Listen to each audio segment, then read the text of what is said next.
Fala galera, hoje vamos dar prosseguimento ao nosso curso de filosofia. Estamos indo agora para a aula 4 e hoje nós vamos dar uma abordada sobre o contratualismo, os filósofos contratualistas.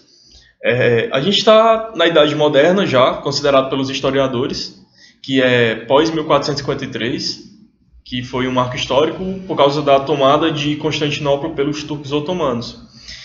E a gente está na Idade Moderna abordando um contexto bem específico. Por exemplo, nessa fase da história, vocês têm as grandes navegações, você tem a formação das monarquias europeias, as principais no caso, você tem a consolidação da burguesia no ramo da política e na economia da sociedade local. E é nesse contexto que se encaixam os contratualistas. O contratualismo é uma metodologia que defende que nós, cidadãos da sociedade civil, cedemos nossos direitos individuais em troca da garantia do bem maior, que é a comunidade.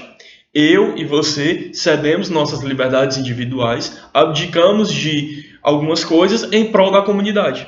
Esse é o contrato social. Nós, a sociedade civil, assinamos um contrato com um governante, pode ser um rei, pode ser um príncipe, como a gente já vê em Maquiavel. E, a partir desse momento, esse governante, esse soberano, vai estipular a ordem social. E, a partir desse momento, nós vamos falar sobre os principais filósofos contratualistas. Maquiavel. Nicolau Maquiavel, que é da Itália, ele teve seu destaque depois da segunda metade do século XV, e ele não é considerado pela história um contratualista. Por quê? Porque os filósofos realmente contratualistas, que seria Hobbes, Locke e Rousseau, seria um século após a morte de Maquiavel. Por isso, por uma decisão puramente historiográfica, ele não é colocado como filósofo contratualista. Apenas por isso. Mas Maquiavel tem em sua obra, O Príncipe, muito importante, e ainda hoje cai em muitos vestibulares. Por exemplo, Maquiavel, na sua obra O Príncipe, ele afirma que o homem é mau por natureza, e que nesse caso seria de suma importância o estabelecimento de um príncipe para controlar todos. Então, Maquiavel, na sua obra, ele defende que os fins justificam os meios sim, não importa o que aconteça. Um soberano ele tem que ter todo o poder para fazer o que bem quiser, se for para manter a ordem social. Maquiavel foi muito criticado, ainda hoje é criticado justamente por isso.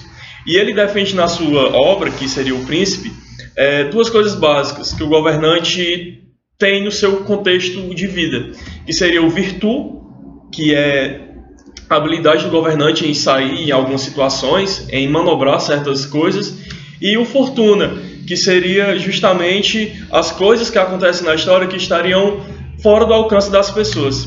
E esse é Nicolau Maquiavel. Posteriormente, na Inglaterra, temos um cara chamado Thomas Hobbes, que escreveu, sua principal obra seria o Leviatã.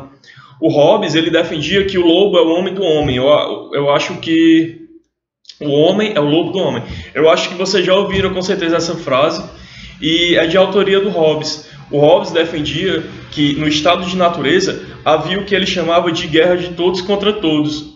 Ele dizia que o homem era mau por natureza. A menos que houvesse um contrato social que estipulasse a ordem, todos iam se matar, porque o homem não consegue viver em sociedade em seu estado de natureza. E é a partir desse momento que ele estipula que o Estado, sob comando de um soberano, aplique todas as normas necessárias para o convívio entre as pessoas. Ele é um cara altamente autoritário, defende o autoritarismo e diz que o poder tem que ser sim imposto pelo Estado. Caso contrário, o ser humano não consegue viver em sociedade, já que no estado de natureza ele é mau. O ser humano vai matar um ao outro e assim não teríamos sociedade. E é nesse contexto que se encaixa o Thomas Hobbes. O Hobbes é um cara bastante criticado porque ele defende essa teoria que o homem seria muito mau, mal ao extremo, mal de não conseguir viver em sociedade caso não houvesse um contrato social. Posteriormente, de Hobbes, temos um cara chamado John Locke, que é o pai do liberalismo político.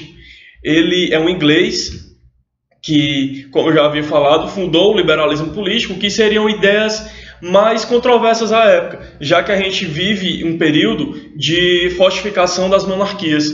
A gente vive um período de absolutismo, e Locke é o contrário disso.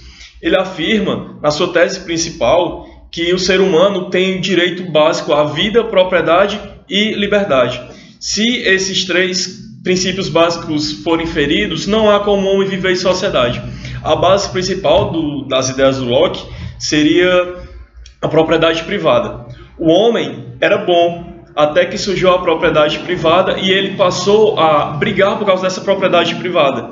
E ele estipula que o governante ele seja maleável em relação a isso. Porque um governante não pode ser um déspota, ele não pode ser absoluto. Ele tem que assegurar as liberdades individuais das pessoas e defender a propriedade individual. Porque é um dos princípios básicos de Locke. Ele fala que justamente o homem tem direito à vida, propriedade e liberdade. Caso esses princípios sejam feridos, não há como viver em sociedade, porque são direitos básicos do homem.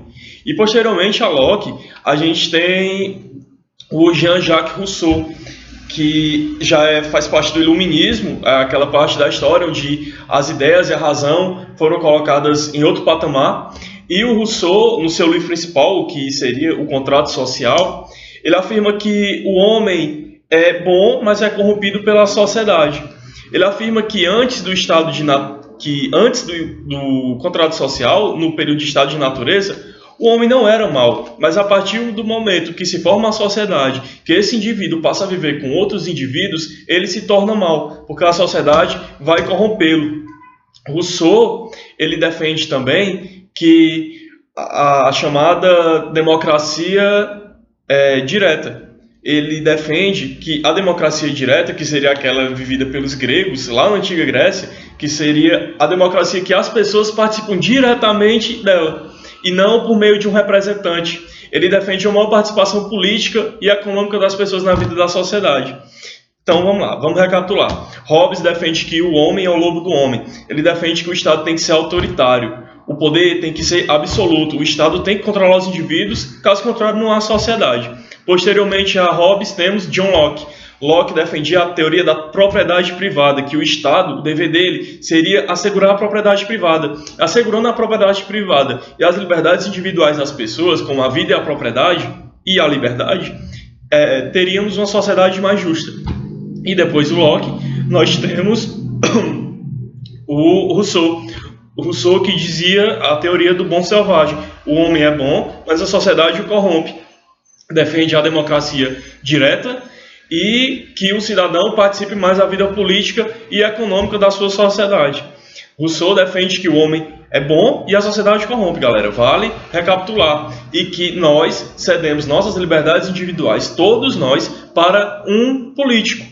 Ele não é déspota, ele não é autoritário, ele é simplesmente um político. E caso nossas liberdades individuais não sejam respeitadas, nós temos o total direito de reivindicar desse governante. Voltando um pouco, que eu tinha esquecido de mencionar, o Rousseau ele defende a democracia direta, que é a plena participação dos cidadãos na vida política e econômica da sociedade. Já o John Locke, ele é um fã da democracia representativa, que é a nossa democracia nos modelos das democracias atuais, basicamente. Que nós escolhemos um representante para esse sim nos representar. No caso do Locke, esse representante ele iria defender justamente a propriedade privada. E caso essa